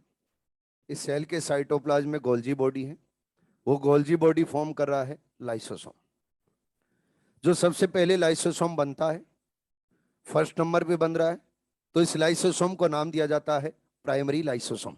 क्या बोला जाता है बच्चे? Primary lysosome. ये जो प्राइमरी लाइसोसोम है, इस प्राइमरी लाइसोसोम के अंदर एंजाइम्स प्रेजेंट होते हैं। वो एंजाइम्स बच्चों इनएक्टिवेट होते हैं, एक्टिवेट नहीं होते। इनएक्टिवेट क्यों होते हैं? आप लोगों को अभी अभी समझाया है। जब भी स्टार्टिंग में लाइसोसोम फॉर्म होता है तो उसके अंदर पीएच बच्चों साइटोप्लाज्म के इक्वल होती है। तो इसके अंदर भी पीएच साइटोप्लाज्म के इक्वल है। तो मैं बोलूंगा इसके अंदर जो पीएच है वो पीएच है बच्चे 7.2। अगर पीएच 7.2 है तो ये डाइजेस्टिव एंजाइम है इनएक्टिवेट। कैसे हैं? इनएक्टिवेट। अगर ये इनएक्टिवेट है तो ये अभी बच्चों वर्क नहीं करेगा। अगर वर्क नहीं कर रहा है तो फिर क्या कर रहा है? क्या ये बच्चे डाइजेस्टिव एंजाइम को स्टोर कर रहा है? अरे बोलो। इसलिए बच्चों प्राइमरी लाइसोसोम को बोल दिया जाता है स्टोरेज ग्रेन्यूल्स। क्या बोल दिया जाता है? Storage granules. तो स्टोरेज ग्रेन्यूल्स क्यों बोला जाता है? क्योंकि ये डाइजेस्टिव एंजाइम्स को क्या कर रहा है? स्टोर्ड। अब हमें क्या करवाना है एक्चुअल में? डाइजेशन। डाइजेशन करवाना है तो लाइसोसोम के इनसाइड प्रेजेंट एंजाइम्स है, वहां पर पीएच करनी पड़ेगी 5। जब पीएच 5 मेंटेन करनी है तो बच्चे H प्लस आयन का करना पड़ेगा इनफ्लक्स। क्या करना पड़ेगा? इनफ्लक्स। जब बच्चों इनफ्लक्स करना पड़ेगा यानी H प्लस आयन को लाइसोसोम के इनसाइड ले जाना पड़ेगा, तो आप सभी जानते हो पंप प्रोटीन है वो यूज में आएगी, और जब पंप प्रोटीन यूज में आएगी तो H प्लस आयन जाएंगे बच्चे अंदर। जब H प्लस आयन अंदर जाएंगे तो धीरे धीरे पीएच होगी डिक्रीज। डिक्रीज होगी या इंक्रीज होगी? डिक्रीज। और जब बच्चों पीएच डिक्रीज होगी तो इसके इनसाइड प्रेजेंट एंजाइम्स है वो एंजाइम्स हो जाएंगे एक्टिवेट। जब एक्टिवेट हो जाएंगे एंजाइम्स तो फिर आगे ये डाइजेशन करना स्टार्ट कर देगा। लेकिन यहां पर डाइजेशन किसका समझ रहे हैं? बाहर से फॉरेन मटेरियल का डाइजेशन करवा रहे, और बाहर से क्या आया है? सॉलिड। जब भी बच्चों सॉलिड बल्क अमाउंट में आता है सेल के इनसाइड तो क्या बोला जाता है? क्या फेगोसाइटोसिस? अरे क्या बोलते हैं? फेगोसाइटोसिस। तो कौन सी प्रोसेस से ये सॉलिड आया है? फेगोसाइटोसिस। और फेगोसाइटोसिस से जो सॉलिड अंदर आ गया और उसके अराउंड मेम्ब्रेन बन गई, तो उस बच्चों मेम्ब्रेन बाउंड सॉलिड को बोला जाता है फेगोसोम। अरे क्या बोला जाता है? फेगोसोम। अब ये फेगोसोम है, इसका डाइजेशन करना है। अगर इसका डाइजेशन करना है तो ये एंजाइम्स एक्टिवेटेड है या इनएक्टिवेटेड? एक्टिवेटेड। तो बच्चे अब क्या किया जाएगा? ये जो लाइसोसोम है ये लाइसोसोम सॉलिड के साथ में, ये यानी फेगोसोम है, इस फेगोसोम के साथ में बना लेगा कॉम्प्लेक्स। जब कॉम्प्लेक्स बनाएगा तो फिर बच्चे सॉलिड का डाइजेशन कर देगा स्टार्ट। अब यहां पर हम देखेंगे तो मुझे बताइए, क्या ये जो यहां पर लाइसोसोम है ये लाइसोसोम सेकंड नंबर पे बन रहा है? क्या एक्टिव एंजाइम रखने वाला लाइसोसोम सेकंड नंबर पे बन रहा है? यहां पर जो बन रहा था वो क्या रख रहा था? क्या इनएक्टिव एंजाइम रख रहा था? और यहां पर क्या रख रहा है? एक्टिव। सेकंड नंबर पे बन रहा है तो उसको नाम क्या दिया जाएगा? Secondary lysosome. अरे क्या बोलेंगे? Secondary lysosome. समझ में तो आ रहा है क्या? और इस सेकेंडरी लाइसोसोम के अंदर पीएच कितनी है बच्चे? 5। अरे पीएच कितनी है? 5। क्या ये बच्चे बाहर से आए हुए सॉलिड और सॉलिड का डाइजेशन कर रहा है? अरे बोलो। बाहर से आए सॉलिड का डाइजेशन कर रहा है तो इस प्रोसेस को बोला जाएगा हेट्रोफेगी। क्या बोला जाएगा? हेट्रोफेगी। सेल के इनसाइड सॉलिड और सॉलिड का डाइजेशन कर रहा है, फॉरेन मटेरियल का डाइजेशन कर रहा है सेल के इनसाइड, तो प्रोसेस को क्या बोला जाता है? हेट्रोफेगी। और ये आउटसाइड से आए हुए मटेरियल का डाइजेशन कर रहा है तो सेकेंडरी लाइसोसोम को एक और नाम दिया जाता है हेट्रोफेगोसोम। क्या बोला जाता है बच्चे? हेट्रोफेगोसोम। अरे क्या नाम देंगे बच्चे? हेट्रोफेगोसोम। और ये लाइसोसोम इस लाइसोसोम के कंपैरिजन में क्या लार्ज है? अरे बोलो। तो सेकेंडरी लाइसोसोम है ये लार्ज दिखाई देता है, और जो लार्ज स्ट्रक्चर बनती है सेल के अंदर वो क्या होती है? वैक्यूल। और ये वैक्यूल जैसी स्ट्रक्चर वाला क्या कर रहा है? डाइजेशन। अगर डाइजेशन कर रहा है तो इसको नाम दे दिया जाता है डाइजेस्टिव वैक्यूल। अरे क्या बोल दिया जाता है? Digestive vacuole. जब बच्चों डाइजेशन होगा तो डाइजेशन के बाद में कुछ यूजफुल मटेरियल रिलीज होगा। जो यूजफुल मटेरियल है उसको सेल एक्सेप्ट करेगी, और जो वेस्ट मटेरियल है उसको आगे कर दिया जाएगा पैक। पैक करेंगे तो बच्चे मेम्ब्रेन बाउंड स्ट्रक्चर के अंदर पैक करेंगे। अब जो मेम्ब्रेन बाउंड स्ट्रक्चर के अंदर हमने क्या रखा है? क्या वेस्ट मटेरियल रखा है? अरे क्या रखा है? Waste material. ये जो वेस्ट मटेरियल रखने वाली स्ट्रक्चर है ये क्या थर्ड नंबर पे बन रही है? थर्ड नंबर पे बन रही है तो इसको नाम दिया जाता है बच्चे टर्सरी लाइसोसोम। अरे क्या बोला जाता है? Tertiary lysosome. और ये टर्सरी लाइसोसोम बच्चों एंड में बनता है, इसलिए इसको नाम दे दिया जाता है टीलोलाइसोसोम। क्या बोला जाता है? टीलोलाइसोसोम। जो एंड के अंदर आता है उसके लिए वर्ड यूज में क्या लिया जाता है? टीलो। अरे क्या यूज में है? टीलो। बच्चों ये वेस्ट मटेरियल रख रहा है, एक्सक्रीटिव मटेरियल रख रहा है, तो इसको बोल दिया जाता है रेजिडुअल बॉडी। क्या बोल दिया जाता है? Residual body. तो टर्सरी लाइसोसोम को टीलोलाइसोसोम और रेजिडुअल बॉडी भी बोला जाता है। जो बच्चों वेस्ट मटेरियल रख रहा है टर्सरी लाइसोसोम, इस लाइसोसोम ये आगे जाके क्या करेगा? जो भी वेस्ट मटेरियल है उसको सेल से बाहर रिलीज करेगा और बल्क अमाउंट में वेस्ट मटेरियल को सिक्रेट कर रहा है। बोलो क्या बोलेंगे? एक्सोसाइटोसिस। यानी टर्सरी लाइसोसोम एक्सोसाइटोसिस प्रोसेस से मटेरियल को रिलीज कर देता है। हेलो, तो अपने सामने टोटल कितने टाइप के लाइसोसोम है? 3। प्राइमरी लाइसोसोम एक्टिव एंजाइम रखेगा, inactive? Inactive. Secondary active. Tertiary enzyme नहीं रखता, क्या रखता है? Waste material. ठीक है, ये तो हमने समझा कि अगर फॉरेन मटेरियल आया है सेल के साइटोप्लाज्म में तब डाइजेशन हो रहा है।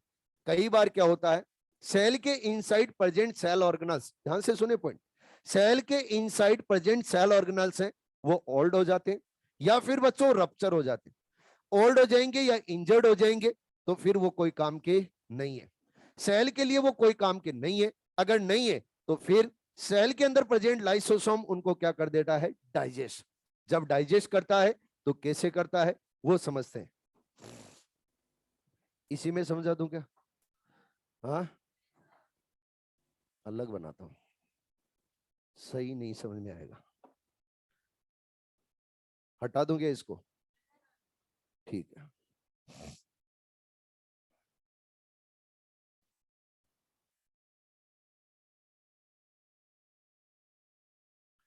ये बच्चों सेल है, जो स्टार्टिंग में लाइसोसोम बनेगा उस लाइसोसोम को क्या बोलेंगे? प्राइमरी। अरे क्या बोलेंगे? प्राइमरी। और प्राइमरी लाइसोसोम है, उस प्राइमरी लाइसोसोम के अंदर आप जानते हो एंजाइम कैसे रहेंगे? इनएक्टिव। ठीक है बच्चों, हमने ये समझने के लिए कि सेल ऑर्गेनल्स का डाइजेशन कैसे होता है ये समझने के लिए एग्जांपल ले रहे हैं। तो मैं बोल रहा हूं कि एक माइटोकॉन्ड्रिया ऐसा है जो ओल्ड हो गया है। अगर ओल्ड हो गया है और वो बच्चों प्रॉपर वर्क नहीं कर रहा है तो उसका डाइजेशन करना है। लेकिन स्टूडेंट के दिमाग में यहाँ पे एक क्वेश्चन आता है, स्टूडेंट ये बोलता है कि सर लाइसोसोम कैसे आइडेंटिफाइड करता है कि इस सेल ऑर्गेनल का डाइजेशन करना है और इस सेल ऑर्गेनल का डाइजेशन नहीं करना है? बच्चे ये आइडेंटिफाइड करता है वैसे ही जैसे किसी की डेथ हो जाती है तो उसको कफन पहनाया जाता है, जिसको कफन पहनाया जाता है उसी को जलाया जाता है या दफनाया जाता है। जो साथ में जाते हैं उनको जलाते और दफनाते नहीं है। वो आइडेंटिफिकेशन के लिए कि हाँ इसका ही कल्याण करके आना है। वैसे ही यहां पर भी जो भी बच्चों सेल ऑर्गेनल है वो ओल्ड हो चुका है या इंजर्ड हो चुका है, उसको आइडेंटिफाई करने के लिए सेल है, सेल की ईआर उसके अराउंड एक एक्स्ट्रा में मेम्ब्रेन फॉर्म कर देती है। जिसके अराउंड एक्स्ट्रा में मेम्ब्रेन दिखती है उसके ऊपर लाइसोसोम टूट पड़ता है और उसको कर देता है डाइजेस्ट। हमने बोला माइटोकॉन्ड्रिया को ले रहे हैं, तो माइटोकॉन्ड्रिया के अंदर मेम्ब्रेन कितनी होती है? 2। बच्चों ये double membrane bound cell organelle होता है, तो मैंने ये लिया है माइटोकॉन्ड्रिया और इस माइटोकॉन्ड्रिया के अंदर मेम्ब्रेन कितनी है? 2 मेम्ब्रेन है। तो यहां पर बच्चों ईआर है, वो ईआर इसके अराउंड एक एक्स्ट्रा मेम्ब्रेन का फॉर्मेशन कर देगा, तो अब इसके अराउंड कितनी मेम्ब्रेन हो जाएगी? 3। जब 3 मेम्ब्रेन हो गई तो लाइसोसोम आइडेंटिफाइड कर लेगा कि एक्चुअल में इसके अराउंड मेम्ब्रेन कितनी होनी चाहिए? 2, लेकिन ये 3 रख रहा है, मतलब इसका क्या करना है? डाइजेशन। जब डाइजेशन करना है तो ये प्राइमरी लाइसोसोम इसके साथ में बनाएगा बच्चों कॉम्प्लेक्स। क्या बनाएगा? कॉम्प्लेक्स। इसका नाम भी लिख देता हूं माइटोकॉन्ड्रिया। जब बच्चों कॉम्प्लेक्स बनाएगा तो कॉम्प्लेक्स बनाने से पहले क्या एंजाइम्स को एक्टिवेट भी करना है? लेकिन हम बोल रहे हैं कि कॉम्प्लेक्स बना रहा है तो चलो पहले कॉम्प्लेक्स बना देते। जब कॉम्प्लेक्स बनेगा तो कॉम्प्लेक्स तो बना लिया, लेकिन बच्चे इसके अंदर जो एंजाइम्स है वो एंजाइम्स अभी भी क्या है? इनएक्टिवेट। जब इनएक्टिवेटेड है तो फिर एक्टिवेटेड करना पड़ेगा। तो H प्लस आइन का किया जाता है यहाँ पे इनफ्लक्स। H प्लस आइन अंदर जाएंगे तो यहाँ पर बच्चे जो एंजाइम्स है वो एंजाइम्स धीरे धीरे एक्टिवेट होने लगेंगे। क्यों? क्योंकि पीएच कितनी बन जाती है? 5। जब पीएच 5 बन जाती है तो H प्लस पंप हो जाते हैं इनएक्टिवेट और H+ आयन का इनफ्लक्स रुक जाता है। जब pH 5 मेंटेन हो जाएगी तो फिर बच्चे ये जो माइटोकॉन्ड्रिया इसका हो जाएगा डाइजेशन। ये जो बच्चों यहां पर डाइजेशन कर रहा है ये क्या सेकंड नंबर पे बन रहा है, तो इसको नाम क्या दे दिया जाएगा, सेकेंडरी लाइसोसोम। ये सेकेंडरी लाइसोसोम क्या बच्चे आउटर साइड से आए हुए फॉरेन मटेरियल का डाइजेशन कर रहा है? नहीं। अब की बार ये सेकेंडरी लाइसोसोम सेल के सेल ऑर्गेनल का डाइजेशन कर रहा है। जब बच्चों फॉरेन मटेरियल का डाइजेशन करता है सेकेंडरी लाइसोसोम तो इसको क्या बोलते हैं, हेट्रोफेगोसोम। यहां पे हेट्रोफेगोसोम नहीं बोलेंगे। सेल के सेल ऑर्गेनल को डाइजेस्ट कर रहा है तो बोला जाएगा बच्चे ऑटोफेगोसोम। क्या बोला जाएगा, ऑटोफेगोसोम। तो ऑटोफेगोसोम है। ये ऑटोफेगोसोम कब बोला जाएगा बच्चे, जब सेल के सेल ऑर्गेनल्स का डाइजेशन कर रहा है सेकेंडरी लाइसोसोम। जब बच्चों ये सेल के सेल ऑर्गेनल का डाइजेशन कर रहा है लाइसोसोम तो प्रोसेस को नाम दिया जाएगा ऑटोफेगी। क्या बोला जाएगा, ऑटोफेगी। जब फॉरेन मटेरियल का डाइजेशन कर रहा है तो प्रोसेस को हेट्रोफेगी। जब बच्चे सेल ऑर्गेनल्स का डाइजेशन कर रहा है तो ऑटोफेगी। याद रहना चाहिए क्या बोला जाएगा, ऑटोफेगी। जब बच्चों डाइजेशन हो जाएगा तो आफ्टर डाइजेशन कुछ वेस्ट मटेरियल रिलीज होगा, कुछ यूजफुल होगा। जो यूजफुल मटेरियल है उसको तो सेल के साइटोप्लाज्म में रिलीज करेंगे और वेस्ट मटेरियल को एक मेम्ब्रेन के अंदर पैक कर देंगे। ये जो मेम्ब्रेन के अंदर पैक होने वाली स्ट्रक्चर है थर्ड नंबर पे बन रही है तो इसको क्या बोल दिया जाएगा, टर्सरी लाइसोसोम। अरे क्या बोला जाएगा, टर्सरी लाइसोसोम। अब बच्चों टर्सरी लाइसोसोम को क्या बोलते हैं, टीलोलाइसोसोम। इसी को क्या बोलते हैं, रेजिडुअल बॉडी। और जो वेस्ट मटेरियल है उसको रिलीज करेंगे तो कौन सी प्रोसेस है, एक्सोसाइटोसिस। कौन सी से, एक्सोसाइटोसिस। ठीक है जी। अब आपसे पूछा जाए टाइप्स ऑफ लाइसोसोम कितने, मैं बोलूंगा 4। कितने हो गए, 4। फर्स्ट कौन सा है, प्राइमरी। कौन सा है, प्राइमरी। सेकंड कौन सा है, सेकेंडरी। सेकेंडरी भी 2 है। एक तो बच्चे फॉरेन मटेरियल का डाइजेशन कर रहा है, क्या बोलेंगे, हेट्रोफेगोसोम। दूसरा बच्चों सेल ऑर्गेनल्स का डाइजेशन कर रहा है, ऑटोफेगोसोम। ठीक है। और थर्ड कौन सा, आगे फोर्थ कौन सा बोला गया है, टर्सरी लाइसोसोम। ठीक है जी। अरे ठीक है। क्या यहां पर जो डाइजेशन समझा है वो सेल के इनसाइड या आउटसाइड, इनसाइड। तो बोला जाएगा इंट्रासेलुलर डाइजेशन। क्या बोला जाएगा, इंट्रासेलुलर डाइजेशन। तो इंट्रासेलुलर डाइजेशन 2 टाइप का, एक तो बच्चे ऑटोफेगी और दूसरा हेट्रोफेगी। ऑटोफेगी के अंदर क्या सेल के सेल ऑर्गेनल्स का डाइजेशन किया जाएगा और हेट्रोफेगी के अंदर फॉरेन मटेरियल का डाइजेशन किया जाएगा। अरे ठीक है, क्लियर है पॉइंट अच्छे से। आगे फंक्शन के अंदर जब हम देखते हैं तो एक तो दिया है इंट्रासेलुलर डाइजेशन, कंप्लीट हो गया। दूसरा दिया है extra cellular digestion. Extra cellular digestion का बेस्ट एग्जांपल है फंगस। क्या है बच्चे, फंगस। एग्जांपल लेते हैं, समझते हैं। हटा दिया जाए।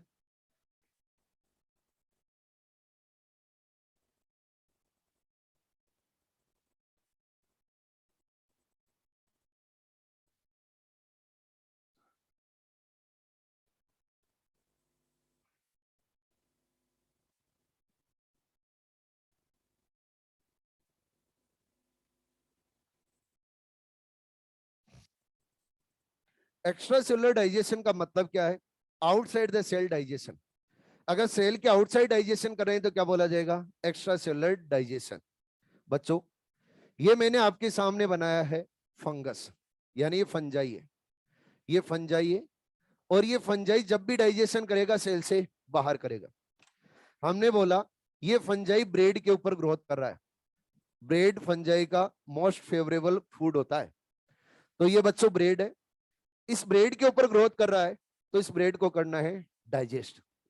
अब जब डाइजेस्ट करना है तो ये फंजाई बच्चों रिलीज करता है यहां से एंजाइम। एंजाइम रिलीज करता है, लेकिन ब्रेड के ऊपर क्या pH 5 है, नहीं, नहीं है। तो बच्चे एंजाइम रिलीज करने से पहले वो रिलीज करता है यहां पर एसिड। क्या रिलीज करता है, एसिड। जब एसिड रिलीज करेगा तो इसकी pH है वो कैसी बन जाएगी, एसिडिक। जब एसिडिक pH हो जाएगी तो फिर बच्चे आगे ये रिलीज करेगा एंजाइम। क्या रिलीज करेगा, एंजाइम। जब एंजाइम रिलीज करेगा तो यहां पर पहले से ही एसिडिक pH है तो इसका क्या हो जाएगा, डाइजेशन। जब डाइजेशन हो जाएगा तो उसके बाद में क्या करेगा, एब्जॉर्प्शन। यानी ये आउटसाइड द सेल क्या करता है, पहले डाइजेशन, फिर क्या करता है, एब्जॉर्प्शन। डायरेक्टली फूड को ये एब्जॉर्ब कर रहा है, इसलिए फंगस के लिए बोला जाता है कि फंगस का मोड ऑफ न्यूट्रिशन है वो है absorptive type of mode of nutrition. आगे बच्चों, आप लोगों ने ओस्टियोक्लास्ट सेल का नाम सुना होगा, अरे सुना है क्या? ओस्टियोक्लास्ट सेल क्या करती हैं? ये बच्चे जो अनवांटेड बोन की ग्रोथ होती है उसको क्या करती है? डिजोल्व। जैसे हमने बोला कि अगर ये बोन है और इस बोन के ऊपर यहाँ पे बच्चे अनवांटेड ग्रोथ होगी, यानी ये ग्रोथ होनी नहीं चाहिए थी, जबरदस्ती हो रही, तो इसको भी डिजोल्व करना जरूरी है, तो ओस्टियोक्लास्ट सेल करती। इन ओस्टियोक्लास्ट सेल से भी क्या रिलीज होंगे? पहले एसिड। क्या रिलीज होते हैं? एसिड। एसिड रिलीज होंगे और फिर बच्चों ये ओस्टियोक्लास्ट सेल यहां से रिलीज करती है डाइजेस्टिव एंजाइम। जब डाइजेस्टिव एंजाइम रिलीज करेगी तो ये जो अनवांटेड ग्रोथ हुई है उसको क्या कर दिया जाएगा? डिजोल्व। क्या ये सेल अपने अंदर ही डाइजेशन करी है बाहर? बाहर। तो ये भी किसका एग्जांपल है बच्चे? एक्स्ट्रा सेलुलर डाइजेशन का। समझ में तो आ रहा है बच्चों? अगर और बात करें तो कई बार ऐसा भी होता है कि लाइसोसोम अपनी मेम्ब्रेन को रप्चर कर लेता है, और अगर लाइसोसोम अपनी मेम्ब्रेन को रप्चर कर लेगा तो क्या पूरी सेल को ही डाइजेस्ट कर देगा? और कंप्लीट सेल ही जब डाइजेस्ट हो जाती है तो बोला जाता है ऑटोलाइसिस। क्या बोला जाता है? ऑटोलाइसिस। जब आप सेल ऑर्गेनल्स को डाइजेस्ट करते हो तो क्या बोलते हो बच्चे? ऑटोफेगी। क्या बोलते हो? ऑटोफेगी। और अगर कंप्लीट सेल को ही डाइजेस्ट कर देते हो तो क्या बोला जाएगा? ऑटोलाइसिस। ये बच्चों आपके सामने सेल, और सेल के इनसाइड है ये लाइसोसोम। ये लाइसोसोम की मेम्ब्रेन एनी टाइम रप्चर नहीं होती, कुछ स्पेशल कंडीशन के अंदर ही रप्चर होती है। हार्मोन से हो सकती है, रेडिएशन से हो सकती है, डिफरेंट बच्चे फैक्टर काम करते हैं तभी ये मेम्ब्रेन रप्चर होगी। और जब मेम्ब्रेन रप्चर हो जाएगी तो ये जो डाइजेस्टिव एंजाइम है ये कहां जाएंगे? साइटोप्लाज्म में। अरे कहां जाएंगे? साइटोप्लाज्म। और जब साइटोप्लाज्म में आ जाएंगे तो बच्चे कंप्लीट सेल को ही क्या कर देंगे? डाइजेस्ट। जब बच्चों लाइसोसोम फटता है तो क्या कंप्लीट सेल को ही डाइजेस्ट कर देता है? तो इसको बोल दिया जाता है suicidal bag of the cell. क्या बोला जाता है? Suicidal bag of the cell. यानी जब भी लाइसोसोम सुसाइड करता है तो कंप्लीट सेल को ही क्या कर देता है? डाइजेस्ट। इसलिए इसको क्या बोल दिया जाता है? Suicidal bag of the cell. आप बोलोगे सर ये suicidal bag of the cell तो है, लेकिन लाइसोसोम कंप्लीट मेम्ब्रेन को रप्चर कर रहा है, तो इसके पीछे कुछ इंपॉर्टेंस भी होगा, कुछ ना कुछ यूज भी होगा। यूज क्या है इसका? यूज है बच्चे ओल्ड सेल को रिमूव करना। जितनी भी ओल्ड सेल है उनको रिमूव करना है तो कौन सी प्रोसेस ही किया जाता है? ऑटोलाइसिस। ऑटोलाइसिस प्रोसेस से जो भी सेल ओल्ड हो जाती है उससे क्या किया जाता है? लाइसोसोम की मेम्ब्रेन को रप्चर कर दिया जाता है, तो कंप्लीट ओल्ड सेल ही क्या हो जाएगी? डाइजेस्ट। बच्चे एम्ब्रायो के अंदर अनवांटेड ऑर्गन डेवलप होने लगते हैं। अगर एम्ब्रायो के अंदर अनवांटेड ऑर्गन डेवलप होने लगते हैं तो उनको भी ऑटोलाइसिस प्रोसेस से हटाया जाता है।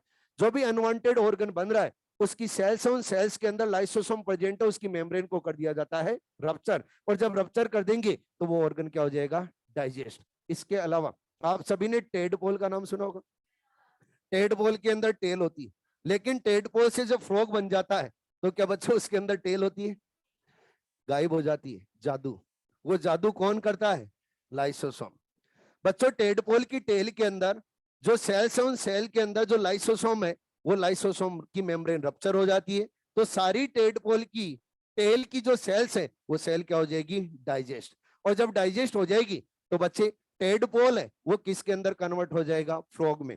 टेडपोल की जो बच्चे लार्वा जो फेज है वो क्या है? सॉरी, फ्रॉग की जो लार्वा फेज है वो क्या है? टेडपोल। और फ्रॉग क्या है? एडल्ट। जब भी हम लार्वा से एडल्ट बनाते हैं तो प्रोसेस को बोलते हैं मेटामॉर्फोसिस। क्या बोलते हैं? मेटामॉर्फोसिस। तो ड्यूरिंग मेटामॉर्फोसिस जब प्रोसेस होती है तो कौन सी होती है फ्रॉग के अंदर? अरे कौन सी? ऑटोलाइसिस। और जब बच्चे डाइजेशन करता है टेडपोल की टेल को एंजाइम, तो उस एंजाइम का नाम है कैटेप्सिन। क्या नाम है? कैटेप्सिन। आपको मैंने पहले ही बताया है कि लाइसोसोम के अंदर 40 to 50 टाइप के एंजाइम्स प्रेजेंट रहते हैं, उनमें से एक कौन सा एंजाइम है? कैटेप्सिन। लाइसोसोम हो गया बच्चे कंप्लीट। ठीक है जी, हो गया टाइम या नहीं हुआ है? ऑनलाइन वाले तो कब से बोल रहे हैं सर टाइम हो गया। क्यों? समझ में आया?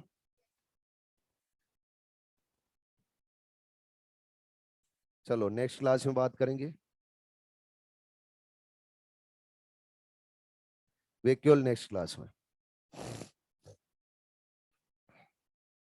Thank you.